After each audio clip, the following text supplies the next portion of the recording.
जय हिंद साथियों। इस वीडियो में हम लोग देखेंगे सामान्य विज्ञान और टॉपिक होगा ग्रेविटेशन, गुरुत्वाकर्षण। सामान्य विज्ञान आप लोग जानते हैं आरआरबी के लिए बहुत इंपॉर्टेंट है। तो चलिए शुरू करते हैं। क्वेश्चन होगा हमारा,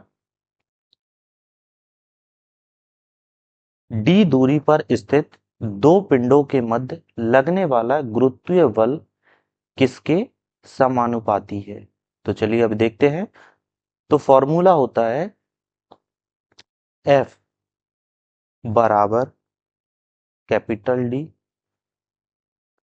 M into M upon D square. ठीक है।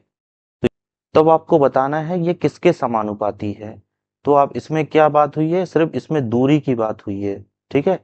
तो अगर हम इसको देखेंगे तो एफ केवल इसमें ऑप्शन में डी दिया हुआ है, तो ये एफ समानुपाती किसके है, 1 अपॉन डी स्क्वायर के। ठीक है। किसके समानुपाती हो गया, 1 अपॉन डी स्क्वायर के। ठीक है। तो ऑप्शन कौन सा सही हो जाएगा, ऑप्शन सी हमारा सही हो जाएगा। ठीक है। ध्यान रखना है ये सिर्फ समानुपाती की, प्रोपोर्शनल की बात हुई है, इस हिसाब से हमारा ऑप्शन सी सही हो जाएगा।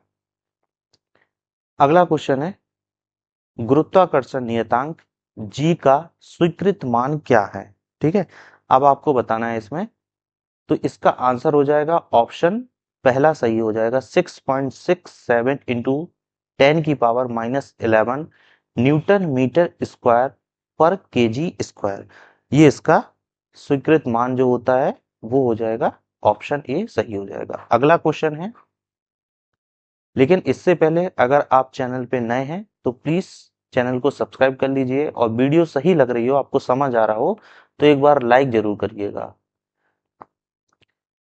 क्वेश्चन है, चंद्रमा पर कोई वायुमंडल नहीं है। ठीक है। चंद्रमा पर कोई वायुमंडल नहीं है क्योंकि, तो इसका आंसर हो जाएगा ऑप्शन के हिसाब से ऑप्शन डी। यहां गैस अणुओं का पलायन वेग उनके वर्ग माध्य मूल वेग से कम होता है। यह ऑप्शन डी सही हो जाएगा।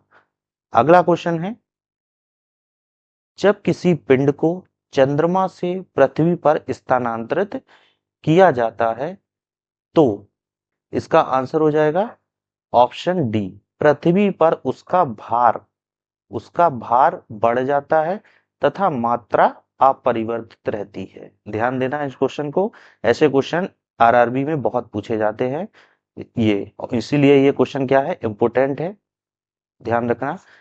ऑप्शन हो जाएगा, ऑप्शन हो जाएगा जब पृथ्वी पर उसका भार बढ़ जाता है तो उसका मात्रा अपरिवर्तित रहती है। चलिए अगला क्वेश्चन देखते हैं। आप दो वस्तुओं के बीच गुरुत्वाकर्षण बल निम्न में से किस पर निर्भर नहीं करता है। यहां पूछ लिया गया है नहीं करता है।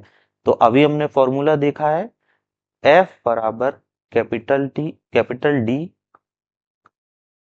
m1, ये m2 ये स्मॉल होगा अपॉन डी स्क्वायर। ठीक है। तो उनके बीच की दूरी पर, ये तो है दूरी इसमें दी हुई है, उनके द्रव्यमान के गुणनफल जो उनके द्रव्यमान दिए हुए हैं ये भी इसमें है, कैपिटल एम, और ये स्मॉल एम ये भी है गुणनफल। गुरुत्वाकर्षण नियतांक कैपिटल जी दिया हुआ है, उनके द्रव्यमान के योग।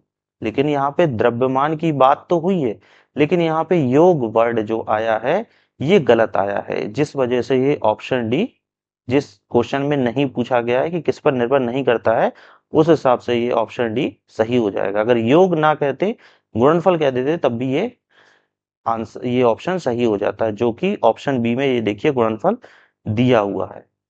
चलिए अगला क्वेश्चन देखते हैं। 10 किलोग्राम की वस्तु को पृथ्वी के गुरुत्व बल के विरुद्ध 10 मीटर उठाने में किया गया कार्य, डब्ल्यू हमको क्या करना है, निकालना है। तो कार्य बराबर होता है, डब्ल्यू बराबर होता है एफ इंटू डी। ठीक है।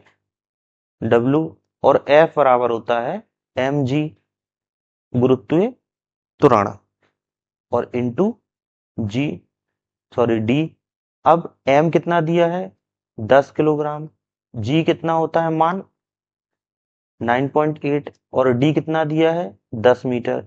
जब इन सब का गुणा करेंगे तो ये क्या हो जाएगा 9.8, ये 98 हो जाएगा। और ये दो जीरो लगे हैं, दो जीरो लगा दीजिए। अब देखिए इसमें दशमलव कितने अंक बाद था, इसमें एक अंक बाद, तो ये हम एक अंक बाद दशमलव लगा देंगे। तो ये हमारा आंसर क्या हो गया 980 जूल। ऑप्शन ए सही हो जाएगा। अगला क्वेश्चन, पृथ्वी के केंद्र पर किसी पिंड का भार होता है तो क्या होगा इसका आंसर? इसका आंसर हो जाएगा ऑप्शन ए शून्य होता है। पृथ्वी के केंद्र पर किसी पिंड का भार शून्य होता है। अगला क्वेश्चन, इस क्वेश्चन में बोला गया है पृथ्वी के लिए गुरुत्वीय त्वरण का मान महत्तम होता है तो इसका आंसर होगा ऑप्शन बी ध्रुवों पर। अगला क्वेश्चन, चंद्रमा पर वायुमंडल न होने का क्या कारण है? तो इसका कारण है गैस के अणुओं का वेग पलायन वेग से अधिक होना। ऑप्शन ए सही हो जाएगा। अगला क्वेश्चन है, गुरुत्वाकर्षण का नियम डैश को लागू होता है तो यह किसको लागू होता है? तो इसका आंसर हो जाएगा ऑप्शन ए किन्हीं भी दो वस्तुओं की जोड़ी को लागू होता है। अगला क्वेश्चन है, मथने के पश्चात क्रीम का दूध से पृथक हो जाने का क्या कारण है? तो इसका कारण है अपकेंद्रीय बल। अगला क्वेश्चन है, गुरुत्वाकर्षण के सार्वभौमिक नियम का प्रतिपादन किसने किया था? तो यह किया था न्यूटन ने। ऑप्शन ए सही हो जाएगा।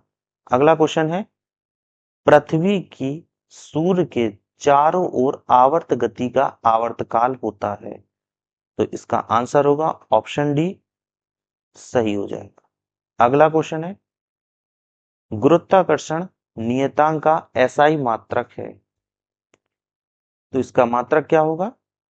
न्यूटन मीटर स्क्वायर और किलोग्राम की पावर हो जाएगी -2।